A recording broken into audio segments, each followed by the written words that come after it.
But there's actually a very special story behind how I stopped hating Jewish people. Because, I was raised a Muslim and still am a Muslim, and I was spoon-fed, and so I was signed up for, I don't want to call it a belief system, but a cultural system that rejects the Jews completely. And there's just no hope with Muslims and Jews. That's the background I came from. So something happened in my life that changed that completely changed me as a person and how I deal with Jewish people. How does a Muslim imam change his upbringing to begin recognizing and appreciating Judaism?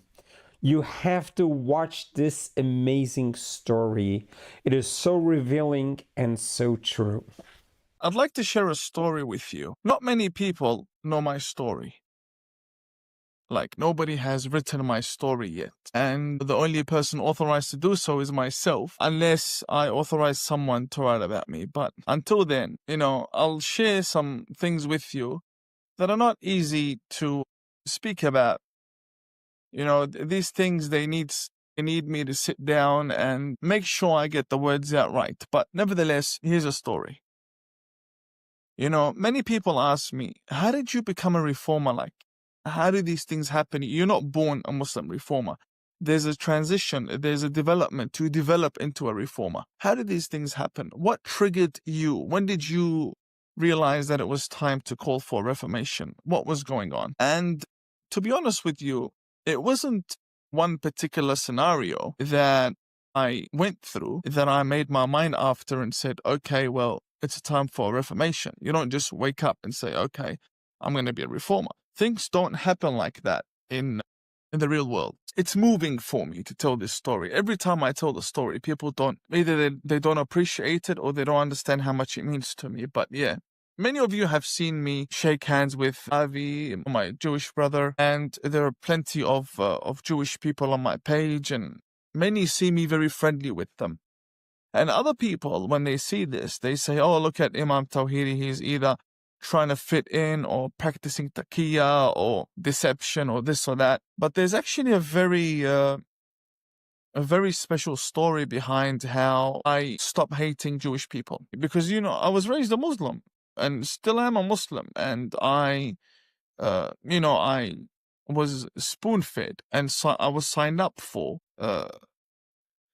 I don't want to call it a belief system, but a cultural system that rejects the Jews completely. And there's just no hope with Muslims and Jews. That's the background I came from. So something happened in my life that changed that completely changed me as a person and how I deal with Jewish people. It was in Melbourne, Victoria, Australia. I was driving my car between Melbourne, the city of Melbourne, and I was heading down to Shepparton. Those who are from Melbourne would know that it's a good 2-hour drive, and you go through the Goulburn Valley, and you're basically heading towards Sydney. Then there's Cobram, and then there's Mulwala, and you cross all those areas. So I was basically a good hour and a half out of Melbourne driving my old Ford Falcon that needed service. It was overdue, and it was, how Melbourne weather is like. It's sunny in the morning, raining later on. It was literally pouring rain, and it wasn't a good day for me. It was probably one of the worst days of my life. So my car breaks down just between Melbourne and Shepparton, and the car breaks down, and I'm not a mechanic. I don't know how to fix cars. I wasn't registered with the roadside assistance, the RACV, and I didn't have anyone that would literally drive all the way to come and help me. Like, I didn't know a mechanic that would come and tow, and it was after hours as well. So I said to myself, the best thing is I'm going to sleep in the car. It's going to be nighttime, and I'm in the middle of nowhere. I made the decision I was going to sleep in my car, and in the morning, I was going to take a very long walk to the nearest exit, which would be a town, try to get some help, and that was the plan. Wake up in the morning and go. And basically, I tried my best. I had broken down. I opened the bonnet, tried to see what was going on. I had no clue where to start. I checked the oil a few times. I didn't know what was going on. I thought it would be the radiator. I poured some water in. Didn't work. The car wouldn't turn on. I just ignored everything. I mean, I could call family, but, why drive 1 hour and a half to get to me? And then it was just too much to ask at that time. I wasn't comfortable with it either. So I just said, you know what, I'm just going to stay in the car. But before that, as I said, I had my bonnet open and I was hoping for someone to stop by. Hundreds of cars passed by. Hundreds of cars. Not one person stopped by. I had my hazard lights on. I was signaling people, hoping that someone, anyone, even a Muslim, would recognize me with my beard, hopefully stop for me. Truck drivers, anyone. I just wanted someone to stop and help me out. I didn't know if I needed some spark plugs. I didn't know what was going on. Nevertheless, there was, sunset didn't happen yet at the time. So I was just sitting on the grass in front of my car, pulled to the side of the road, sitting on the grass.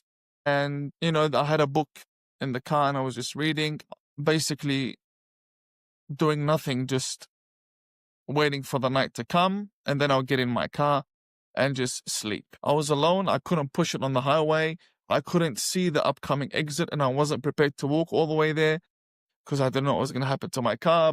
And 2014 was the year that I returned back from Iraq. So I had gone for a good 10-year journey in Iran and then Iraq, and I had come back and I'm here to start my preaching, and I have an Islamist ideology. I have no intention to deal with Christians or Jews in this country at all.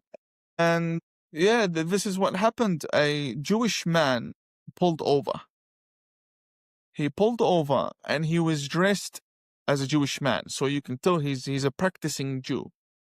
He had the curly hairs down the side and he had a beard, he had his hat, black vest, white shirt, he had the white strings coming out. And when I saw that, I knew what was going on. I knew that he had stopped for assistance. But the mentality that I had at that time, and this is going back 2014, the mentality that I had said, really, God? Really?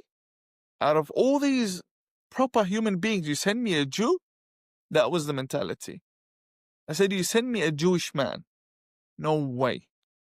No way is this happening. And I don't feel good repeating all of this, but I want you to know how that change happened. I said, no way. So the man approached me as I'm sitting down and I got up full guard and he said, are you all right there? Proper English, are you all right there? And I said, why? Who are you? Are you a mechanic? What do you want? Just very defensive, very full rejection mode. And he said, I'm just trying to see if you're okay. Basically, just trying to see if I can help.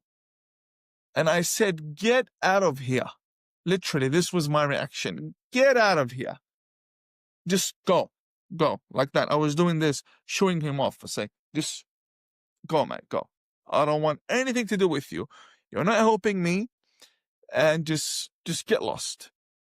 So I was prepared to spend the night in the car in the middle of nowhere. Pay attention. On that highway between Melbourne and Shepparton, when it's nighttime, it is nighttime. You can't even see your own finger. You can't even see your own hand, like literally dark. And it is scary. If you're alone, a normal person who hasn't experienced that before, it's not the best experience. And I said, just go away. I'm going to sleep in the car. I'll wake up in the morning. I'll find help from a non-Jewish proper human being. Just get lost. Leave me alone. That was what was going through my head. And he turned around. He left me alone. He respected what I requested. Left me alone. And it was already drizzling, like you can tell. I remember that it was raining because his window wipers were on. And he went in his car and he sat. He wouldn't move. And then that's when I came and I said, you Jewish this, you Jewish that, swear words. Leave. Go. I was telling him to go. Get out of here. And he wouldn't go. So then I got more angry and I said, look, leave. I got really angry. Like I was about to hit his car. Just leave me alone. I was about to start kicking his car. I don't need a Jewish man in the middle of the street. So he drove off and then he appeared again, but this time in a very cheeky way. He was reversing. So it was getting dark and I see red lights reversing back. So what he did was he drove down the road and stopped and was reversing very slowly. And he was very persistent, like he was insisting to stay. So I laughed, And obviously nighttime was approaching and I somewhat started to feel worried, like What if my phone dies out in the middle of the night? I didn't want to call my family and tell them that I'm in the middle of the night, stranded, So I said, okay, let this man help me. And I wasn't happy with it at all, but it was just trying to get myself out of the situation. I had no choice but a Jewish man. I said, okay, let's see what happens. So I signaled him. I said, come. I signaled him twice, 3 times. He stayed put. So I went in front of my car. I turned the headlights on. I stood in front of the headlights and I signaled him and he came back. He reversed all the way back. And I remember myself as he was reversing, I stood out a little bit to the road and I'm telling cars to go away so they don't hit him when he's reversing. In any case, he reverses back. And this is also in the emergency lane. He gets out of his car and I don't shake his hand, but I tell him my car's broken. I don't know what's happening. And he said, I can take you to the nearest town. I said, okay. I get in his car. Well, first I lock my car up. I take everything out and I make sure it's secure. I'll come back in the morning. I get in his car and we're driving to a town called Echuca, if that's how it's pronounced. ECHECHUKA or CA, between Melbourne and Shepparton. And when I got in his car, I got in the back seat. I didn't get in the front seat because he's a Jew. I'm like forced to be with him. So I sat in the back seat and he drove me to that town or village. And I spent the night there safely in a warm bed, in a motel, drive-in. And he left. In the car, he noticed that I was not very happy of him being a Jewish man. He didn't say a word. And he might be watching this. I don't know. I don't know if he's seen me on TV and said, hey, that's the guy I helped. I don't know. I don't know his name. I don't know if he was from Melbourne, if he was traveling, if he was going to Sydney. I have no idea. I've never met the guy after that. And there's this regret within me. Like, I wish I didn't do that to that person, but I didn't know better at the time. Like, that's how I was raised. That's the community I come from. And it was that morning that I woke up. And when I came back to my car, obviously I called the taxi. They were there in the area, in the village, and we drove back. And I came back to the same scene where all of this had happened yesterday. I was very touched by what he did. Like, I wasn't touched in the morning when I woke up in a comfortable bed in a motel. But when I came back and I saw my car stranded and we're driving towards it, and you have that back image and you're looking at the whole scene and you're in the middle of nowhere and you see your car, and I realized what I was going through at night time. Like, you're looking at the area during the day and you're thinking to yourself, or I'm thinking to myself, I was here in the middle of the night, in the middle of nowhere. And this man came up to me and he stood here and he drove all the way there and then reversed back and was very kind to me, didn't want money or anything. Insisted on helping me. That's all he did. He insisted on helping me. I was very touched by it when I came back and I opened my car and I got inside. Was very, very touched by what he had done. And it was early in the morning and, it was reasonable for me to call one of my cousins. They drove all the way. I stayed in the car and I got help later on. But the point is, even when my cousins came and they said, what happened? How did you get here? Where did you spend the night? I didn't have answers to them. I didn't want to tell them that I was helped by a Jewish man because it was shameful. But deep inside, I knew that what that man did was something very honorable, something extremely honorable. And I had promised myself then and there that if I ever see this man, I'm going to give him the biggest hug ever, especially now. And I really hope that one day he notices me on television or on the street or whatever and comes up to me and identifies himself that I'm the man that helped you. And because of that man, that Jewish man, and him helping me, I spent many hours driving between Melbourne and Shepparton, Melbourne, Sydney. During my time in Melbourne, when I lived there, I would drive there at least once a week. I stopped and I helped every man and every woman stranded in the street. Why? Because that Jewish man taught me. I wouldn't stop for other people before, but that Jewish man taught me how to stop for people. I stopped for a lady who was terrified from a huntsman spider in her car, and I waited for her until her boyfriend came and picked her up because she wasn't going to drive that car again. I waited for a good 2 to 3 hours. It was because of that Jewish man. I helped another man. His radiator was off and he needed water.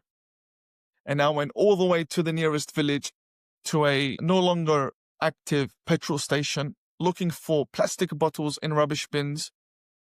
Went to that petrol station, used its tap to fill up these water bottles, and coming back. In fact, one of the water bottles didn't have a lid, and I had it between my legs as I drove. I drove all the way back and made a U-turn, and then drove all the way back again for that man. And he gave me his name, and I still remember everything about him. He offered me money, didn't take the money. And I'm not here trying to share with you my good deeds, but the credit goes to that Jewish man who taught me how to stop for people.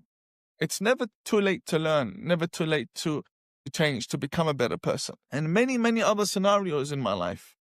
I stopped in my car to help people. Sometimes I've reversed all the way back in a very dangerous situation, just to ask, are you okay? Some people were just on their phone, pulled over.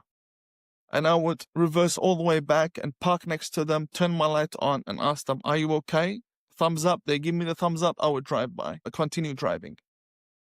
And I was taught that by that Jewish man. And this was one of the main reasons why I stopped hating Jewish people.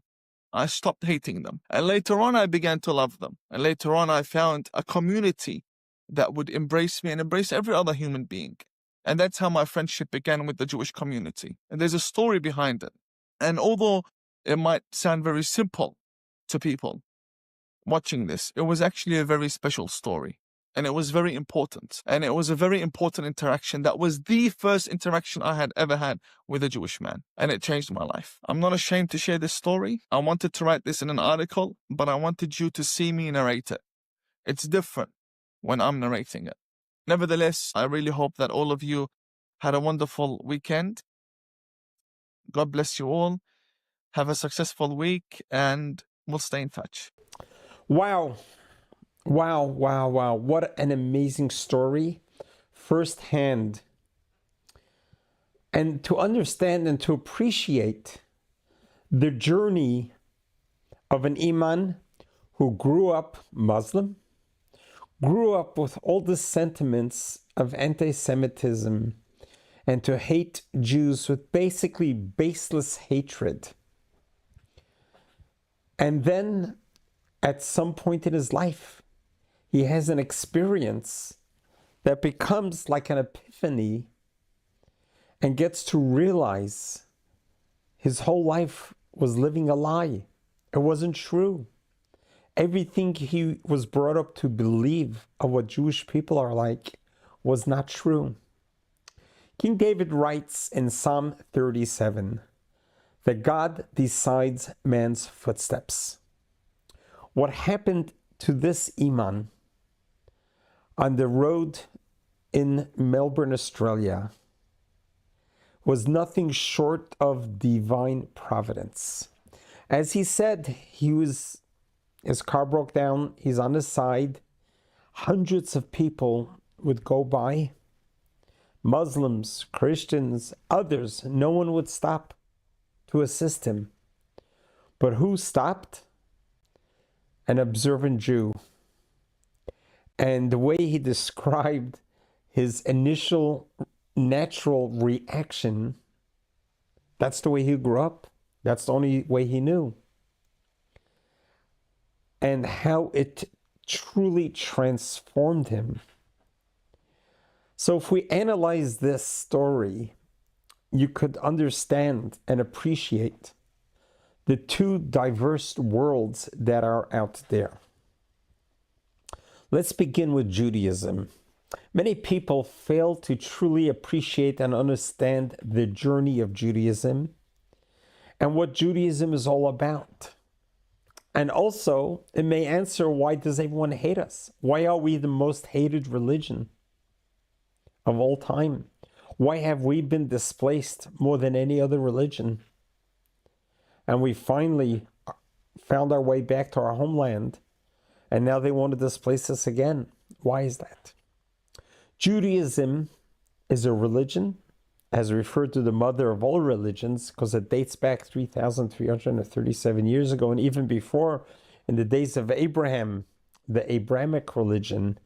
Abraham was the first Jew, and he earned that crown as being the first Jew because he discovered God, and he introduced monotheism to a world that until then were basically idol worshipping, a world of pagan worshipping, etc.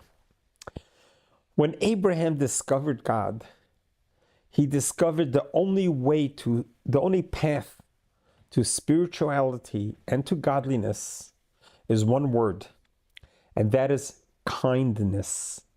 In Hebrew, it's called chesed, kindness. And Abraham immediately built a tent.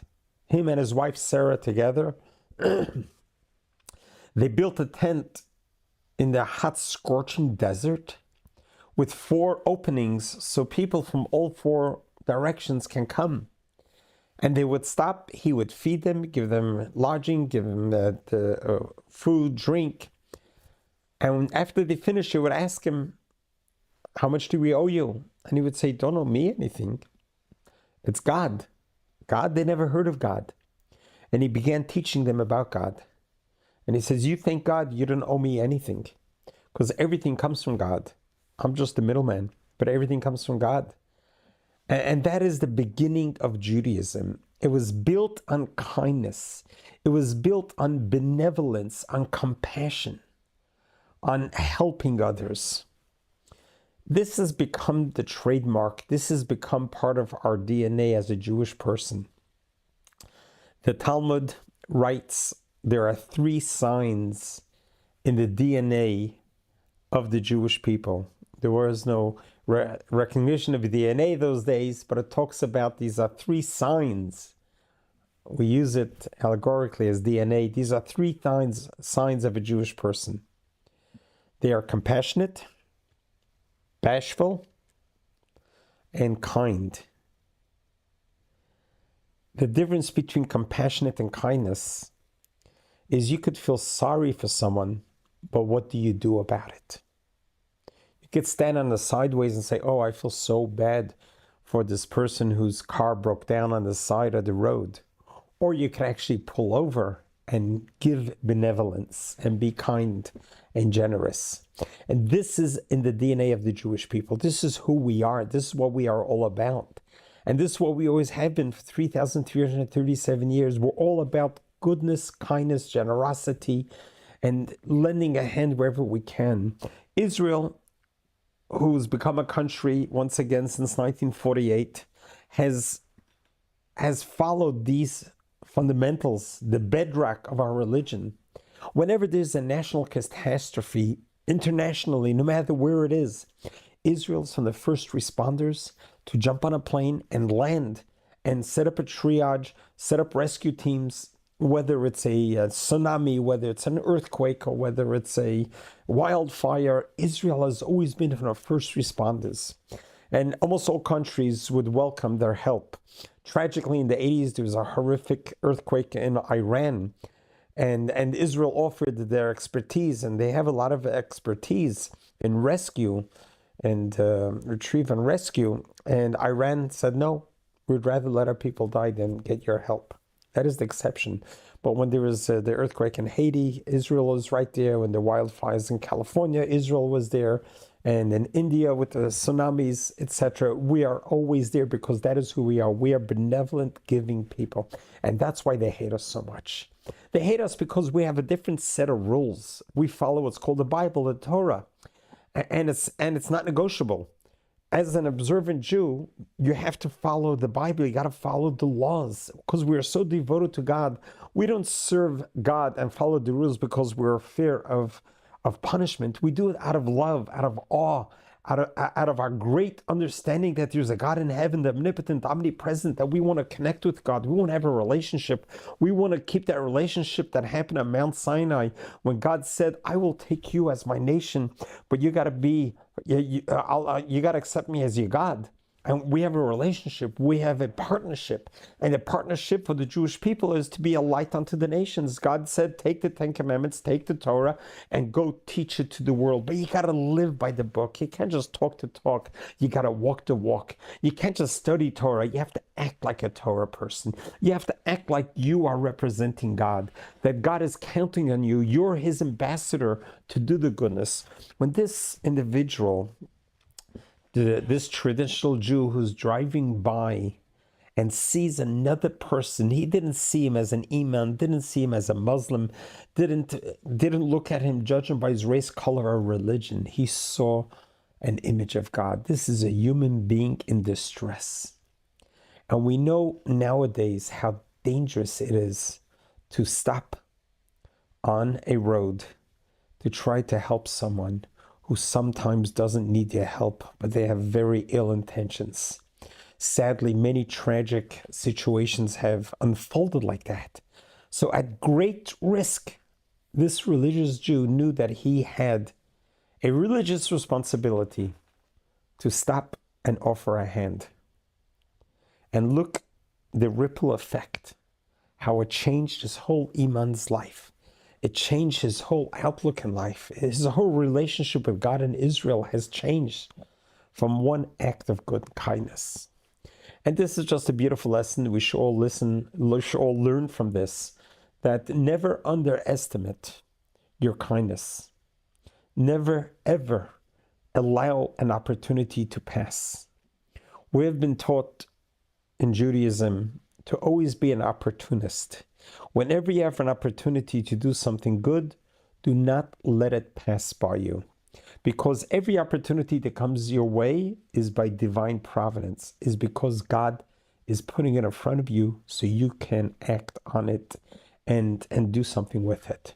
So this is such a beautiful story. It just warmed my heart. It was, there's so much negativity out there, so much hate out there, there's so much vile lies, myths, and conspiracies and just baseless hatred out there. It was so refreshing to hear a nice, beautiful story from this Imam.